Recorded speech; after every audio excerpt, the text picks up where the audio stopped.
경매를 모르신다고 생각해야 되나요? 네. 보통은 돌려받기가 좀 힘들죠. 그러니까 순서, 그러니까 권리 분석이라고 하는데요. 어렵게 생각하지 마세요. 은행보다 뒤에 있으면 그냥 대부분 다 못 받는다 생각하시면 되는데, 다만 소액 임대차라든가 이런 조건이 맞을 경우에 받을 수 있는 것 뿐입니다. 그 차이가 있다고 생각하시면 돼요. 대부분 그냥 못 받는다 생각하시면 맞고요.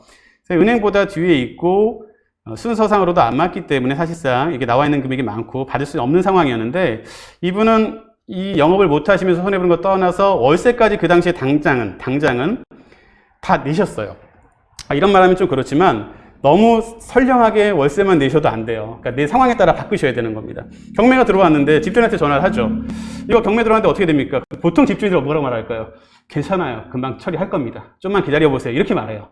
그러니까 꼭 거짓말하려는 목적이 아닐 수도 있습니다. 처음부터. 그분도 처리하려고 마음은 먹겠지만 사실은 이렇게 뒤에 걸 보면 사실 경매가 취소가 될지 안 될지, 그냥 쉽게 취소가 될지 아닐지 쉽게 알 수 있습니다.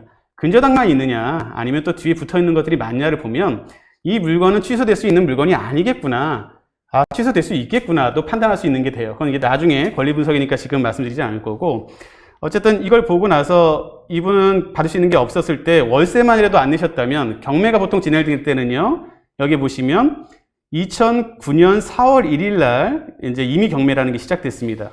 근데 실제 언제죠? 2009년 10월부터 최소한 6개월 이상 지나서부터 경매가 진행이 돼요. 그리고 낙찰받을 때까지도 벌써 시간이 또 지났죠? 그러니까 이 동안만 월세를 안 내셔도 사실은 120만 원씩 뭐 1년이든 이렇게 좀 손해보는 2천만 원, 2,500만 원을 좀 감가해서 이제 좀 손해를 좀 덜 볼 수 있었는데, 이분은 또 너무 그냥 표현이 그렇지만 친절하게도 임차인의 역할을 다 하시면서 다 주셨던 거예요. 그러니까 거기에도 벌써 손해를 보셨고, 두 번째로 보증금이 배당을 못 받게 되니까 다 손해를 보시게 되고, 또 낙찰 받으시면서 잘 모르고 낙찰 받으시다 보니까 보증금, 사실은 여기 다 오신 분들 다 마찬가지겠지만 1,000만 원, 2천만 원 벌기도 힘든데 1,946만 원이라는 돈의 입찰금을 또 날리신 거예요, 사실은요. 그러니까 이거 모르고 했기 때문에. 거기에 이제 나름대로 아는 사람들한테 알아봤더니 유치권이라는 걸 신고하라 해서 유치권 신고도 하시고 뭐 시설비 5천만 이렇게 신고를 하셨지만, 근데 모르는 분들은 요새는 뭐 유치권이 이렇게 크게 어렵지도 않지만 안에 있는 인테리어 시설에 대한 부분들은 유치권이 성립이 될까요? 안 될까요? 안 됩니다. 그냥 인테리어 시설은 임차인이 무언가를 하기 위해서 편의상 만든 거기 때문에 사실 오히려 아까처럼 원상복구라고 생각을 하셔야 돼요.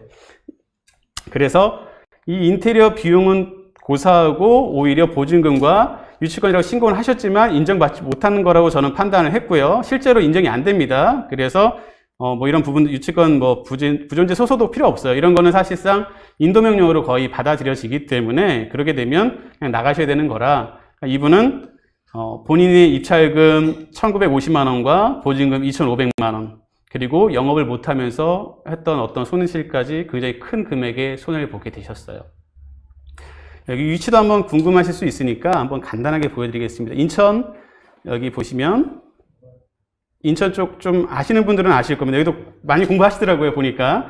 인천 쪽에 위치도 홈플러스 바로 옆에 나쁘지 않고 대로변의 자리입니다. 아까 잠깐 화면으로 보셨지만, 잠시만요.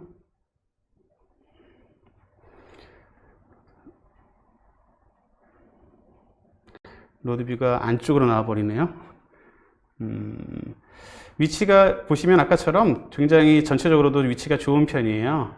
인천역에서도, 예술회관역에서도 가깝고요. 옆에 홈플러스, 그리고 이쪽이 나름대로 인천에서는 좀 괜찮은 지역에 속하거든요. 물론 이제 오래전 얘기긴 하지만 거기에 바로 옆에 대로변에 이쪽 편에 있었던 거다 보니까 사실은 뭐 물건 자체도 나쁘지 않았습니다.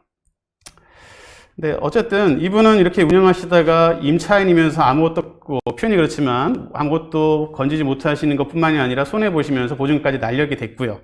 그러면 왜 저는 어떻게 됐냐? 반대로 저 같은 경우는 거꾸로 한번 보여드릴게요. 여기 2천만 원, 8천만 원이라고 적은 것처럼 왜 2천만 원이냐면 이 물건을 낙찰받을 때 제가 한번 같이 알고 있습니다. 1억 5,787만 원에 낙찰받았어요. 근데